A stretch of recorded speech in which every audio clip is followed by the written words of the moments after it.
Pemirsa, Komisi Pemilihan Umum KPU telah menerima laporan awal dana kampanye dan rekening khusus dana kampanye dari masing-masing tim sukses pasangan calon presiden dan wakil presiden di Jakarta. Ya, sesuai dengan Undang-Undang Nomor 42 Tahun 2008 tentang Pilpres, disebutkan pasangan calon dan tim ses diminta melaporkan penerimaan dana kampanye paling lambat 1 hari sebelum kampanye dimulai. Sayangnya, jumlah dana kampanye yang dilaporkan kedua pasangan capres-cawapres itu dinilai sejumlah pengamat tidak masuk akal. Pasalnya, kampanye Pilpres menghabiskan dana yang tidak sedikit. Belum lagi sejumlah dana yang mengalir ke tim sukses capres-cawapres akan sulit dideteksi karena kebanyakan dana tersebut diberikan oleh para pengusaha, caleg, dan juga sumbangan-sumbangan lainnya.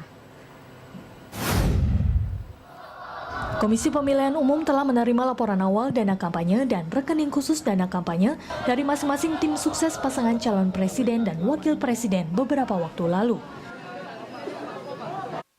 Sesuai dengan Undang-Undang Nomor 42 Tahun 2008 tentang Pilpres, pada pasal 96 disebutkan pasangan calon dan tim ses diminta melaporkan penerimaan dana kampanye paling lambat 1 hari sebelum kampanye dimulai. Selain itu, sumbangan dana kampanye yang diterima masing-masing pasangan tim harus disertai dengan identitas penyumbang yang jelas. Mendekati tenggat, tim pasangan Prabowo Subianto Hatta Rajasa lebih dulu mendatangi gedung KPU untuk menyerahkan laporan awal dan rekening khusus dana kampanye kedua capres dan cawapres itu. Jumlahnya mencapai 10 miliar rupiah. Dana itu diperoleh dari pasangan capres dan cawapres itu sendiri, badan usaha atau perusahaan, dan partai pendukung pasangan itu. Jumlah yang kita setorkan saat ini 10 miliar. 5 miliar dari pasangan Capres-Cawapres Prabowo Hatta, 4,8 miliar dari pihak ketiga yaitu badan usaha, dan sisanya 200 juta dari simpatisan-simpatisan individu-individu yang membantu kami. Sementara itu, pasangan calon presiden dan wakil presiden Joko Widodo Yusuf Kala menyerahkan laporan awal dana kampanye sebesar 44,9 miliar rupiah. Rinciannya 42 miliar rupiah dari sumbangan Jokowi JK dan sumbangan gabungan parpol pendukung, dan sisanya 2,9 miliar rupiah berasal dari donasi masyarakat. Total untuk donasi sendiri per pukul 10 tadi pagi itu adalah sebesar 2,9 miliar yang bersumber atau dari sumbangan yang diarahkan kepada 3 nomor rekening yang kami buka. Usai menerima laporan awal dana kampanye, KPU melakukan verifikasi guna melacak kebenaran identitas para penyumbang dana kampanye kepada kedua pasangan calon itu. Jika selama verifikasi ditemukan ada pemberi dana yang tidak jelas identitasnya, maka KPU akan meminta tim pemenangan pasangan calon untuk melengkapi.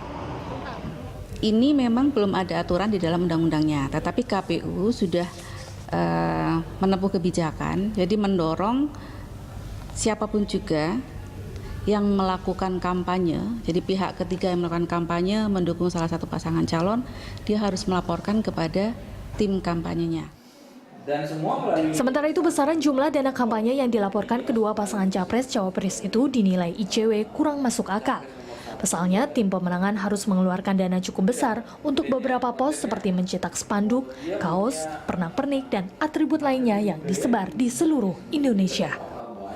Kami melihat sebenarnya praktek laporan dana kampanye dari peserta pemilu kepada penyelenggara pemilu, dalam hal ini KPU, hanya dipandang sebagai administrasi pemilu saja. Padahal ada kewajiban mereka untuk menelusuri berapa belanja kampanye yang sesungguhnya dengan cara menggandeng akuntan publik, tidak hanya setelah laporan akhir itu, tetapi juga desainnya harus digeser pada saat laporan-laporan beberapa tahap sebelum laporan final itu sendiri. Itu yang seharusnya dilakukan oleh Komisi Pemilihan Umum. Berkaca dari pengalaman pemilu 2009, pengumpulan dana kampanye merupakan titik rawan terjadinya potensi penyimpangan. Karena pengaturan dana kampanye masih memberikan ruang penyiasatan dan celah yang masih dapat digunakan oleh peserta pemilu dalam memanipulasi dana kampanye. Yang harus dilakukan oleh Komisi Pemilihan Umum meletakkan bahwa audit dana kampanye itu tidak hanya di fase akhir saja, tetapi di beberapa laporan dana kampanye yang sudah dilakukan oleh Capres saat ini beberapa waktu lalu juga harus dimulai dilakukan audit oleh KAP atau kantor akuntan publik. Yang kedua menurut saya yang tidak kalah pentingnya, tidak hanya laporan dana kampanye tetapi juga laporan aktivitas. Karena laporan aktivitas akan bisa menjadi alat verifikasi dan pembanding dari laporan dana kampanye itu sendiri. Meski sedikit terlambat, pelibatan PPATK menjadi salah satu solusi penting dalam upaya transparansi dana kampanye.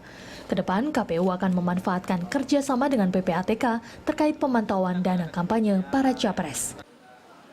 Harapannya, semua informasi terkait transaksi keuangan para capres dan cawapres akan terpantau, sehingga transparansi yang diinginkan bisa terwujud.